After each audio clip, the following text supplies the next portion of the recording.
শুভ সন্ধ্যা বন্ধুরা। আজকে দেখো তাড়াতাড়ি রেডি হয়ে গেছি। আজকে একটু বেরোবো সরস্বতী পুজোর কেনাকাটা করতে, পোকোর হাতে খড়ি দেওয়াবো সেই জন্য। আর এই দেখো পোকো এখানে বসে পড়েছে আমার ব্যাগটা নিয়ে। ও এখানে দেখছে কি কি নিয়েছি আমি। ওকে বলছি চল তাড়াতাড়ি, দেরি হয়ে যাচ্ছে, কথাই শুনছে না, ব্যাগটা নিয়ে বসে আছে। আর এদিকে দেখো পোকোর বাবা দরজা জানলা সব দিয়ে দিল আমরা বেরোবো বলে। আর আমরা এই দেখো চলে এসেছি অলরেডি। আমরা এখন রয়েছি রানাঘাটে চৌরঙ্গির এখানে। আর এখানটায় দেখো সব সময় এরকম ভিড়, সকাল সন্ধ্যে সব সময়। আর এপাশে আছে মিয়ামোর, এপাশে আছে ওয়াও মোমো। আর এই দেখো তারপরে আমরা চলে এসেছি পোকোর পাঞ্জাবি কিনতে। আর এখানে প্রচণ্ড ভিড়, আর ছোট ছোট শাড়ি পাঞ্জাবি দেখতে খুব সুন্দর লাগছিল। তো এখান থেকে আমরা পোকোর জন্য একটা পাঞ্জাবি কিনে নিলাম। তারপরে চলে গেলাম আমরা পাথরের স্লেট কেনার জন্য। আমরা চাইছিলাম ওকে, আমরা যে ফিলটা নিয়েছিলাম ছোটোবেলায় পাথরের স্লেট পেন্সিল লেখা, সেরকমভাবে ওকে হাতে খড়ি দেওয়াতে। তো এখানে আমরা অনেক খোঁজাখুঁজি করলাম, তারপরে পাইনি। তারপরে আমরা ভেতরে একটা মার্কেটের দোকান থেকে পেয়েছিলাম। তারপরে ওখান থেকে কিনে আমরা চলে আসলাম এখানে একটা আংটি নিতে, আর পোকোর জন্য এখানে একটা তামার বালা নিতে।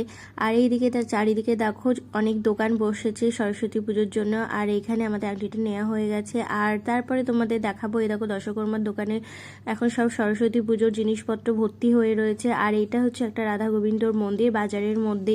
আমাদের কেনাকাটা মোটামুটি হয়ে গেল। তারপরে এখান থেকে পোকোর জন্য একটা পাথরের স্লেট নিলাম আর পেন্সিল নিলাম। তারপরে বাড়ি চলে এসেছি। আর এই দেখো পোকোর জন্য এরকম একটা হলুদ রঙের পাঞ্জাবি আর এই বই। আর অনেক খোঁজাখুঁজির পরে আমরা এই যে পাথরের স্লেটটা পেয়েছিলাম। তারপর পোকো দেখো বাড়ি এসে ওর বাবার এই বক্সটা নিয়ে বসে পড়েছে। ওর এইটা পেয়ে গেলে আর কিছু চায় না। ও সবসময় খালি দৃষ্টি আকর্ষণ করে থাকে যে কখন ওটা ও পাবে। তো ও অনেকক্ষণ ঘ্যান ঘ্যান করছিল, তো আমি দিয়ে দিলাম। তারপরে পোকো দেখো বাবার সাথে এখানে খেলা করতে বসে পড়েছে, পিঠে উঠছে নামছে, ওকে ধরতে গেলে ধরতে দিচ্ছে না।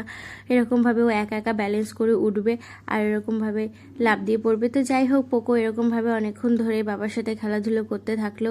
তারপরে ওইদিকে আমি আর মা একটু বানাচ্ছিলাম পিঠে। অনেক দিন ধরেই পিঠে বানাবো ভেবেছিলাম, কিন্তু বানানো হয়নি।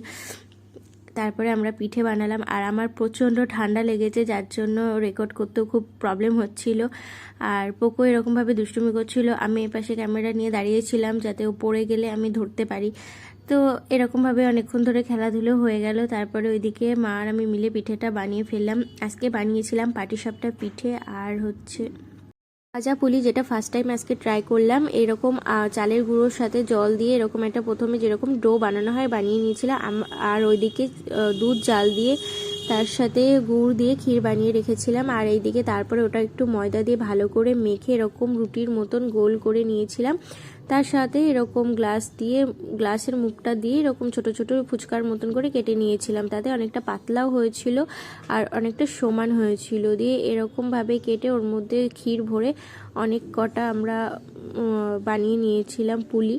কিছু ভাজা হয়েছিল আর কিছু দুধে দিয়ে করা হবে। তো এরকমভাবে আমরা অনেকগুলো বানিয়ে নিলাম। তারপরে দেখো এখানে পোকো বসে পড়েছে আমাদের সাথে বানাতে, আর পোকোর গ্লাসটা দিয়ে এখানে বানানো হচ্ছে। আর দেখো খুব সুন্দর সমান আর মসৃণ হচ্ছে।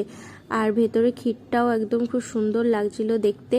তো যাই হোক, এরকমভাবে আমরা অনেক কটা পুলি বানিয়ে নিলাম। দিয়ে তারপরে কিছু পুলি আমরা ভাজলাম আর কিছু দুধে জাল দিয়ে বানিয়ে নিলাম। তো এগুলো খেতেও খুব সুন্দর হয়েছিল আর দেখতেও খুব সুন্দর হয়েছিল।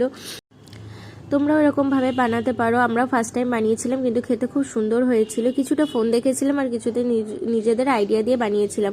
তো এই ছিল আজকের ভিডিও। তোমাদের ভিডিওটা কেমন লাগলো অবশ্যই কমেন্টে জানিও। আর যারা যারা চ্যানেলটিকে এখনও সাবস্ক্রাইব করনি তারা তাড়াতাড়ি করে দিও। টাটা। আর